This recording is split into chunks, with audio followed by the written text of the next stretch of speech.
जैसा कि आप लोग जानते हैं आज बकरा ईद है, तो आप सभी को ईद उल अजहा की हार्दिक शुभकामनाएं। चलिए जानते हैं आज शाम की 50 फटाफट बड़ी खबरों को सिर्फ 10 मिनट में। पर अभी तक आपने इस वीडियो को लाइक नहीं किया है तो लाइक कर दीजिए, और आप किस देश, राज्य और जिले की जानकारी चाहते हैं कॉमेंट बॉक्स में जरूर बताएं। इससे पहले जान लेते हैं खबरों से जुड़ी कुछ सुर्खियाँ।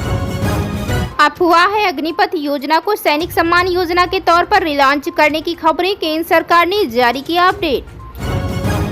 गाजा पर हुआ बड़ा फैसला और अपनी ही सेना पर भड़क गए इजराइल के पीएम नेतन्याहू।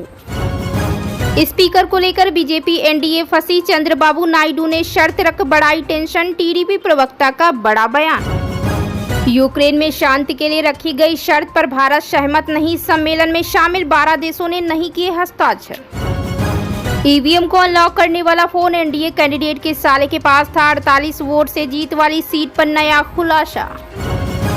चेतावनी के बाद भी नहीं मान रहे हूती विद्रोही, अब 2 जहाजों और अमेरिकी विध्वंस पर किया हमला। एनसीईआरटी की किताबों में अयोध्या विवाद से जुड़े चैप्टर में बड़ा बदलाव, हटाया बाबरी मस्जिद का जिक्र। कुवैत अग्निकांड और जम्मू आतंकी हमले के पीड़ितों को मदद, सीएम योगी ने दिए चेक।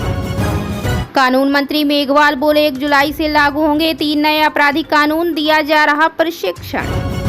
अखिलेश यादव की सीट छोड़ते ही राजनीतिक हलचल हुई तेज, पूर्व विधायक ने सपा प्रमुख से मांगा टिकट। बढ़ते हैं दोस्तों अपनी पहली और बहुत ही महत्वपूर्ण खबर की ओर। अफवाह है अग्निपथ योजना को सैनिक सम्मान योजना के तौर पर रिलॉन्च करने की खबरें, केंद्र सरकार ने जारी किया अपडेट।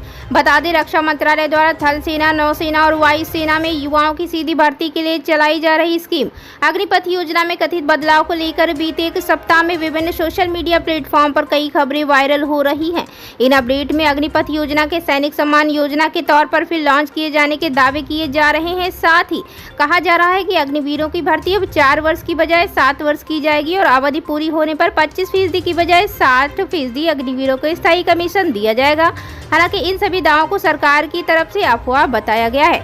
बता दें केंद्र सरकार के पत्र सूचना कार्यालय द्वारा रविवार 16 जून की देर शाम को जारी किए फैक्ट चेक अपडेट के अनुसार व्हाट्सएप पर फर्जी मैसेज वायरल हो रहा है, जिसमें अग्निपथ योजना की समीक्षा के बाद कई बदलाव जैसे सेवा अवधि को बढ़ाकर 7 वर्ष किए जाने, 60% को स्थायी कर्मचारी करने और अधिक वेतन के साथ सैनिक सम्मान योजना के तौर पर फिर लॉन्च किए जाने के दावे किए जा रहे हैं। भारत सरकार की तरफ से ऐसा कोई भी निर्णय नहीं लिया गया। बढ़ते हैं दोस्तों अपनी अगली खबर की ओर। गाजा पर हुआ बड़ा फैसला और अपनी ही सेना पर भड़क गए इजराइल के पीएम नेतन्याहू। बता दें इजराइल के प्रधानमंत्री बेंजामिन नेतन्याहू ने अपनी ही सेना से नाराज हो गए हैं।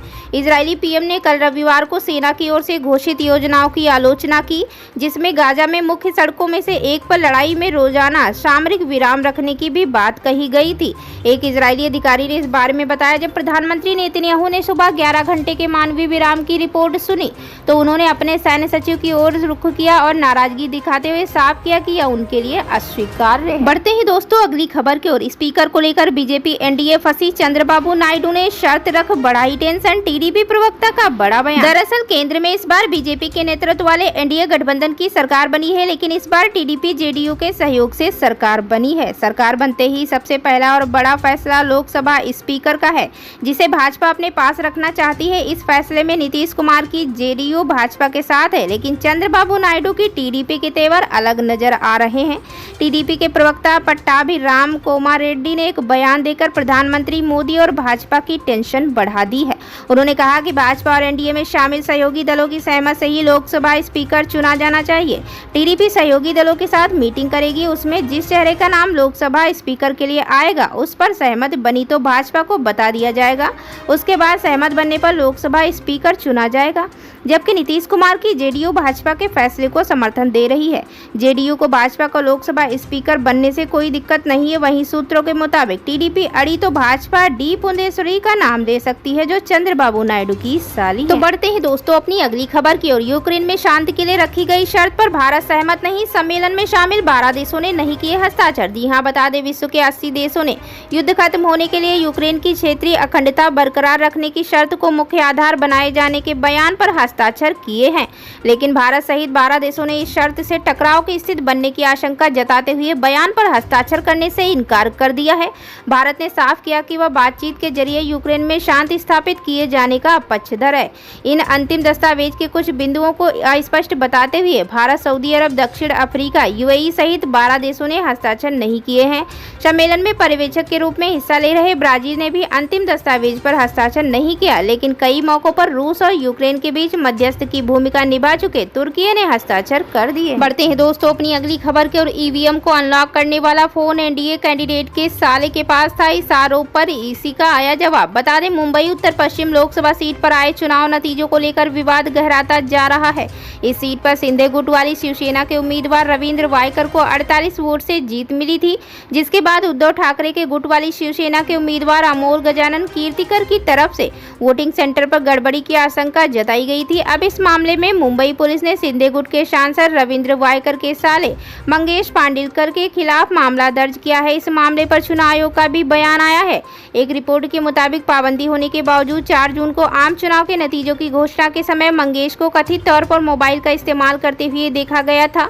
इसके आरोप में मंगेश के खिलाफ पुलिस ने मामला दर्ज किया। साथ ही पुलिस ने पांडेलकर को मोबाइल देने के आरोप में चुनाव आयोग के एक कर्मचारी के खिलाफ भी मामला दर्ज किया। बढ़ते हैं दोस्तों अपनी अगली खबर की ओर। चेतावनी के बाद भी नहीं मान रहे हूती विद्रोही, अब 2 जहाजों और अमेरिकी विध्वंस पर किया हमला। बता दें, यमन के हूती ने दावा किया कि उन्होंने रविवार को लाल सागर और अरब सागर में एक अमेरिकी विध्वंस जहाज के 2 नागरिक जहाजों पर हमला किया है। यह गाजा में फलस्तीनियों के समर्थन में शिपिंग को बाधित करने की कोशिश है। हूती के सैन्य प्रवक्ता याह्या सारी ने कहा कि विद्रोहियों ने अमेरिकी विध्वंसक पर बैलिस्टिक मिसाइलें दागी हैं। साथ ही कैप्टन पेरिस नामक जहाज पर नौसैनिक मिसाइलें और हैप्पी कोंडोर नामक जहाज पर ड्रोन दागे हैं। हालांकि यह स्पष्ट नहीं हो सका कि मिसाइलों ने लक्ष्य हासिल किया है या नहीं।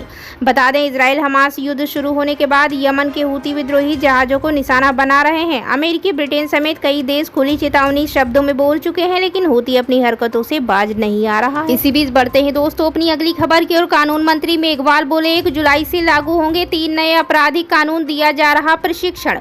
कानून मंत्री अर्जुन राम मेघवाल ने रविवार को कहा कि 3 नए आपराधिक कानून, भारतीय न्याय संहिता, भारतीय सुरक्षा संहिता और भारतीय साक्ष्य अधिनियम 1 जुलाई 2024 से लागू होंगे। ये कानून पिछले 25 दिसंबर को अधिसूचित किए गए थे। बता दें, मेघवाल ने कहा, भारतीय दंड संहिता, दंड प्रक्रिया संहिता, भारतीय साक्ष्य अधिनियम बदल रहे हैं। उचित प्रक्रिया का पालन करते हुए और भारत के विधि आयोग की रिपोर्ट को ध्यान में रखते हुए तीनों को कानूनों में बदला गया है। उन्होंने कहा, 1 जुलाई से भारतीय न्याय संहिता, भारतीय सुरक्षा और भारतीय साक्ष्य अधिनियम के नाम से 3 कानून लागू किए जाएंगे। इन 3 नए कानूनों के लिए सभी राज्यों में प्रशिक्षण सुविधाएं प्रदान की जा रही हैं। चलिए बढ़ते हैं दोस्तों अपनी अगली खबर की ओर। एनसीईआरटी बुक में अयोध्या विवाद से जुड़े चैप्टर में बड़ा बदलाव, हटाया गया बाबरी मस्जिद का जिक्र।